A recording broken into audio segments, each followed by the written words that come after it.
And I'm gonna come back to that in one second. I'm definitely gonna come back to that. But let's get to the nitty gritty. How I got to that. Yeah, in the same breath, it's like I'm gonna ask you about it in this regard too, because you come out of high school, you go to JUCO route, you go to this college, and you go to another college. So you went from being in Edmonton Village the whole time to being in this place. Being Midwest or South. Then you go back to the East Coast. Yeah.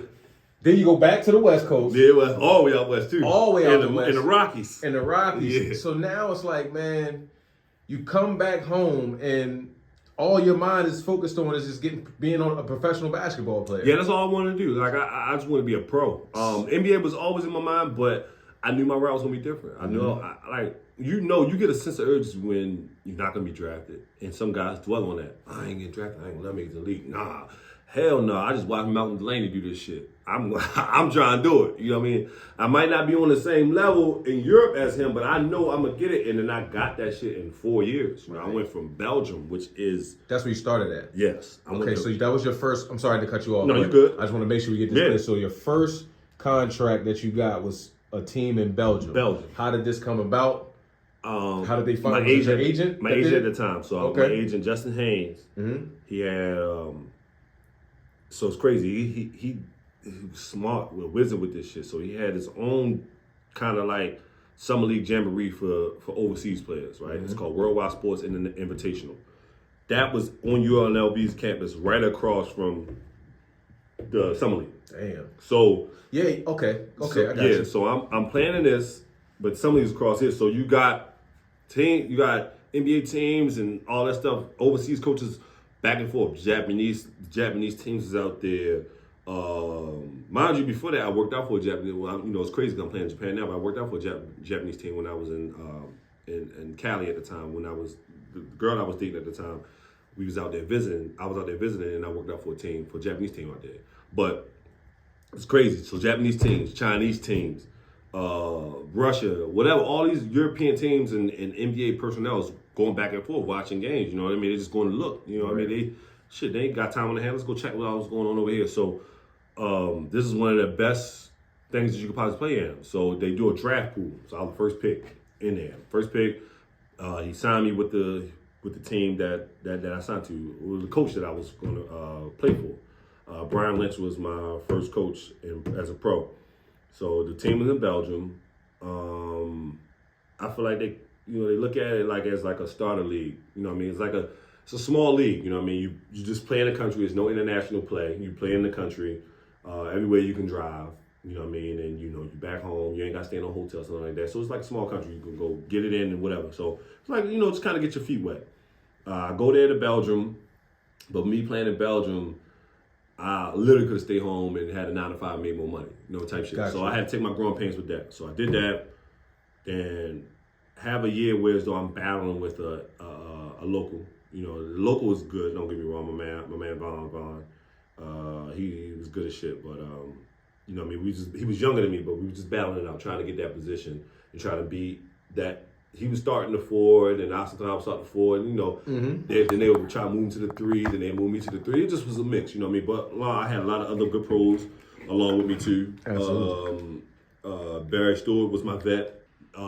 Scott Thomas was one of the vets. Oh, I feel like I know that name. Played at Bowling Green. It sound familiar. Like, yeah, he played at Bowling Green, I believe. I don't know why, yo. That just sounds like, it sounds like I heard that name before. From Ashley, Ohio. That's why I remember, because he always used to say the shit. Hey. Ashley, Ohio. Repping his. Yeah, he repping his, for sure. That's my guy. But Jordan Halls is the guy that really helped me with shooting a lot. Mm-hmm. It was a point where we would shoot 100, make 100 threes after every practice.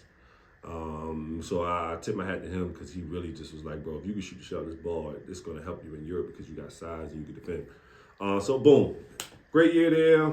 Go play in the same jamboree again for the next year. Mm-hmm.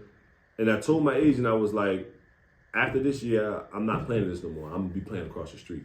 He was like, that's the hopes. That's what we want you to do. I hope you can do that. I believe in you. We will make that happen. Go here. He told me, you go here and shoot 40%. I promise you'll be playing over there. So I go to Germany, kill it there, turn my shoulder up, the right shoulder, the shooting shoulder, was out. I got hurt in the preseason, was out all the time, probably around like December, come back, shoot like 43% from 3. was going to take a deal into Russia. Got an offer from a team in Russia, Nizhny. Was going to take that deal. It was crazy. It was like, I think it was like 17 a month, some shit like that. Mm-hmm. Yeah, it was a good deal. So I'm like, I'm going to take this. And then got an offer from Blatt's team. A little bit less, but I knew what Blatt was going to bring to my game. That's Coach Blatt, ex-Cavs coach. Yeah. Came back when he was overseas. Yeah. He was a powerhouse overseas. Went to the NBA. Bro got to him, pause, and then he went back over. So when he went back over is when you had him as a coach. Is that okay? Okay. So and you was aware of what you was dealing with. You knew what it was. So you was like, okay. So to turn down $170 to go to play for Blatt, which was a super pay cut, but knew what I was gonna get out of the deal. Knew that the Turkish league was one of the best leagues in the league at the time. Like Malcolm could tell you, Malcolm at the time was in Russia. He was playing the Loco, which was good. The Russian league was good, but they had a bag. But Turkey, my team was trying to get Malcolm. Yeah. The couple years before, but go there, and we win a Euro Cup championship there. Yeah. And when we win that Euro Cup championship, that shit just took off. Blatt was like, what you did is what NBA teams are looking for. What you did for me is what NBA teams look for. And I had to earn my stripes with Blatt. Right. The first 9 games in Turkish league, because we had 7. Let me see, Will, James, JJ, Mike, Scotty, me, and Howard. We had 7 foreigners. We had 7 non-Turkish guys. We had 7 Americans, Cuban, whatever, different nationalities. We had 7 guys that wasn't Turkish. 2 of us had to sit out. Yeah, okay. Yeah, 2 of us had to sit out. Gotcha. So in the Turkish league. The first 9 games I didn't play. Me and Will Cummins would sit out. And then Will Cummins would play a little more because he was a point guard.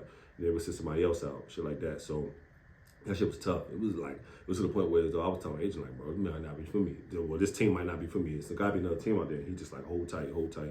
Something might happen for you. Just hold tight. My boy JJ get hurt, who's the starting 4 man. He gets hurt, fucked us back up. Scotty got hurt, so me and Will start. Go crazy. 24, first game. Mm-hmm. First game, like I was back against the wall. I always kind of like just you was waiting. Show up, I was waiting. Turkish league game, go get busy. So now, Blatt like, I gotta play this ball. I gotta find some type of minutes for him. So Turkish league still here and there, depending on matchups. Depends. And what really happened was throughout the year we started playing in Euro Cup. Once Euro Cup started, I was playing, but minutes was up and down, spurts here and there. Then my boy James Bell breaks his foot. So when he breaks his foot, he starts playing me a little bit more. I have to play a little bit more. You know what I mean? James was playing the 3-4, so I had to play 3-4, and I was playing a little bit more. Then I started getting comfortable. Then now he really started trusting me. So now if I don't start the game, I'm finishing the game. So I'd rather finish the game than start the game. You know what I mean? That means he trusts me more, you know what I mean, to be on the court when those final minutes are there. So in the finals and going to the finals, all that shit, I was, big dog. Like I was making some big time plays. Even though the real big dog was Scotty. Scotty kind of willed us to the championship. Scotty, JJ, and we all played a part, but Scotty was the head honcho. We averaged like 19, that year. Memorable moment with them. We played Bayern Munich in the semifinal. And I hit a game winner against Bayern Munich. That's a big squad over there. Yeah, that was a big time shot, a big time. The first game we had home court advantage. They played us out of shit. They beating the shit out of us, but we rallied back to come back, and I hit a game winner. I still got it on my Instagram page to this day. Mm-hmm. Just normal shit that I normally do. Lift off from the corner wing, calling for the ball, catch it in rhythm, cash. That bitch go straight down. Like I ain't hit no rim, it just straight down. Boom. And it was probably 0.9 seconds left on the clock, and they didn't get a shot off. We won it, and that was just life changing, right?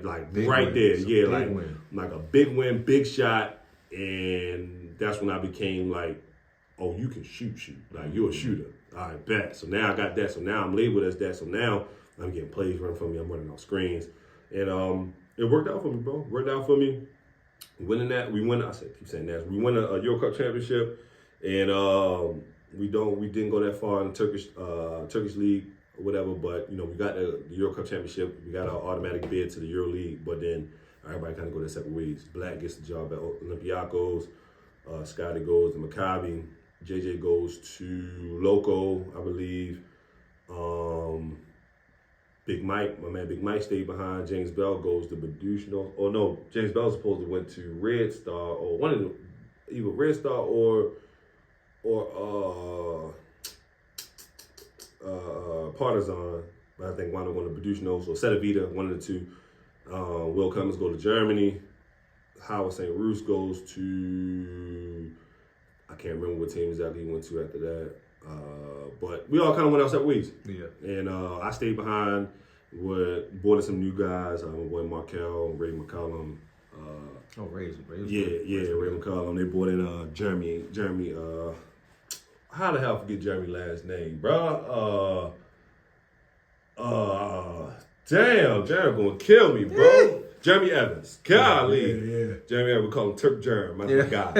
Yeah. We gave him the name Turk Germ because Germ and Turkey. Turk Germ. So Germ came, who else was a part of that team? I'm forgetting some other people, bro. A few more guys was a part of that team. Tony Douglas wound up coming to that team a little bit later, but you know, it was kind of an up and down year for us. But before that, like I said, I went and played in the summer league, and I was trying to get out my deal. I was really trying to get out my deal, but they made my buyout unreal. That's the business side of it. Yeah. So and that's a question I got to ask about that part too, because you hear a lot of horror stories with guys overseas. Did you have any horror stories up until that point, or I mean, we're gonna get to the past point. Other than that, when you get to Japan after, but up until that point, had you come across any of the horror stories that you have heard? No money situations, nothing like that in Turkey. Money was always on time until I got to that final year in Turkey, the EuroLeague year. Okay, so and this is after y'all won the championship. It's after we won the championship. The year after that. The year after when you had the brand new squad around you, and you okay, I got you. Just one. So we get that. First of all, it started off kind of. I feel like it started off rocky because we won it out. So Jordan Lloyd was supposed to sign to the team, and he did, but then I guess he bought himself out because his agent probably realized like that's not a smart move. We don't need to. You go. No, you all right. Doors closed. Big dogs. And I know that's him too. Yeah. Because if it was her, she would have stayed up there. Yeah. So they oh my God. That's a horse, bro. 2 of them. Golly, I hope y'all heard that too, yo. They know. Anybody watch the show, they'd have seen him before. Oh my God. Hold on, let me just tell him to go up real quick, man. Please, I got bro. you. Don't even open it. No, I'm not. You gonna see me and go up anyway. Oh shit. Good. Go. Go up. Go. Go. Oh my God, bro. Shut that door, bro. Go You're up. looking at me crazy, bro. Go upstairs. Make sure you don't come back down here. Ooh, he is huge. Bro, He's not bigger than the girl. Yo, he looking like. Yeah, he just mean, but the girl is bigger than him. Like, yo, who the fuck is that nigga? In the Yeah. He don't fuck around. I can't even lie. He's bad, man. He's bad. So yeah, bro. He mad. Yeah, that's it. He upset. So yeah, bro. We're talking to teams in the summer league. You know, one team that was on our staff, Grand Canary, they was trying to look for a wingman, and they liked me a lot, and they wanted to sign me, and there was some good money. They was also in the EuroLeague, and then the Utah Jazz. I was thinking about even doing the 2-way, so I was like, but I just need to get out. But my team in Turkey was like, well, your buyout is $250 if you want to get out, and I'm just like, bro, that's not even my contract. So I'm like, how y'all gonna charge me that, whatever? But I'm like, all right, whatever. So I'm like, well, I need y'all to give me y'all word of when I come back. Let me play my game. Let me compete. I'm bringing some notoriety to the team. You know, with me doing well in the summer league, which I know y'all happy about. So don't this is not like get off on the wrong foot. Let's not get on a bad start. So the coach that we had was the old coach at Albert Berlin, Matt, and he was cool, but we didn't do well. So they wound up getting rid of him. They put another coach from another team, and it just was a shit show after that. Gotcha. Yeah, it was a shit show after that. It was tough. We weren't winning games. The team low-key tried to fine us for losing, and they can't do that type shit. You know, I mean, it was just a shit show. I was just happy to get out of there when I could and how I could and move on. You know what I mean? And so you almost got a glimpse of it. Yeah. It almost got real. Yeah, it almost got real. But once I got out of there and got on to like, you know, the NBA situation, it was perfect. It was cool. So man, that's good. A good segue right there. Yeah. So You get that call, man. You put on that NBA jersey, man. Yeah. Just talk about the emotion. Talk about your feelings when you was going through that moment, when you got the jersey, when you made the call to your parents, your brother, your core. Yeah. How was that moment for you, man? When I signed, I was in the house, so I signed and it came out on their Instagram and they tagged me and stuff like that. So I reposted it and I'm getting all this love from a hell of people. Shout out to SK, NBA just in the third and getting mad love. It was cool. I was in the crib. My cousin was there. My father was there. My mom was there. My brother was there. Whatever. And we were just sitting there, just chopping it up, just laughing, joking, kicking it, and just talking to him. You know what I mean? And now at that point, this is. I want to say we sitting in, because somebody was in July, so we sitting in like late July, early August, it finally come out. And once I signed, I was like, man, people like, yo, what you doing? You gonna go party? I'm like, no, I ain't partying, bro. I'm like, man, I'm gonna give back. I'm like, I'm do this backpack drive. That's my party. So if you wanna holler at me, link with me, come meet me down here, y'all know where it's at. So that was my thing I wanted to do, just get back. And then once I did the get back, I went straight out to camp. Mm-hmm. Like, I was there early. It was volunteer, but I was there. I was there early. I just wanted to get my feet wet and just get out there, just get acclimated and, meet everybody and stuff like that and just kind of lock in. Yeah. That was perfect. That was perfect, bro. I did everything I was supposed to do. You know what I mean? Yeah. Yeah. I mean, you played at the highest level you possibly could outside of that, but I've never experienced, obviously, but just talking and having conversations, knowing the game, period. Yeah. You're going to the NBA, bro. This is it. This is the top of the level, you know what I'm saying? This is the top So level. your prepreration and everything, your focus was probably just so driven. It's like, man, I'm going to have this drive, but I know what I'm walking into. Is that kind of your mindset? Yeah, so, I played it smart, like, going out there, just getting ready, and then, like I said, it's volunteering, so it was points where you go out there and, like I said, all the guys that was on the non-guaranteed deals or the new rookie guys or some G League guys, and then some of even the vets will pull up and we would play pickup, workout, pickup, games, stuff like that, lift every day, all type of shit. Like it was just work. It was work at that point, because once the season start, that's when all the big dogs come rolling in, and once they roll in, your reps and shit like that slow down, and coach is more hands-on, and he's around and shit like that. Like, mainly the assistants and shit ran the workouts and the practices and stuff like that. But I was playing really well, bro. Shooting the ball really well. They keep tally of the percentages. I was shooting probably 50% from three throughout the whole not mini camp, but just the volunteer workouts, what I mean? What they call it, OTAs or whatever. Yeah, so I was doing well. So I felt like that was going to translate on, but that shit bigger than that, bro. It's a business, bro. You know what I mean? So being there and getting the opportunity to play, in the preseason was good for me. You know what I mean? Getting the opportunity to play, but then once the season kind of trickled down, mind you, bro, if they paying somebody $80 million, the motherfucker's gonna play. Yeah, that's a common story that you hear a lot. The talent of whatever, it doesn't matter. No matter what it is, his ass and practice all day. No matter what it and is. You hear that from vets and established players too. So that's these guys are gonna play. And not saying that necessarily that I was just cooking. I'm cooking this person. No, when I got in, I did what I had to do in practice, and I competed. And I just did the things I needed to do. And that thing for me was defend, be active, deflections, and knock down open shots. And I made sure I did those things, so when my opportunity did come in a real live game, I got it. But my opportunities was slim, it depending on if we was winning or if we was losing. I would get in, garbage minutes, type shit. But though I treated those minutes like they were starter minutes, I mean? I went out there, the ball came my way, I just wanted to make the right play. Get off the ball, knock down shots, make the right pass, whatever it was. But honestly, bro, I never scored an NBA point.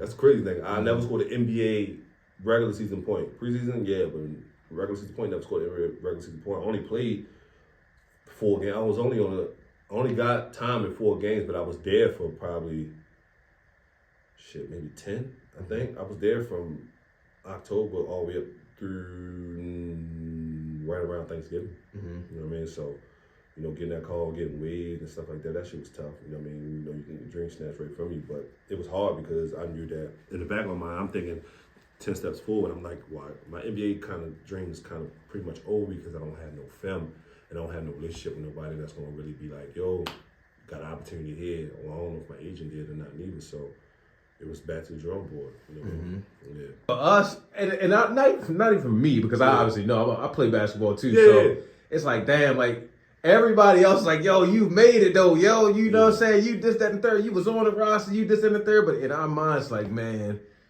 I played 4 games. I got about 10 total on the.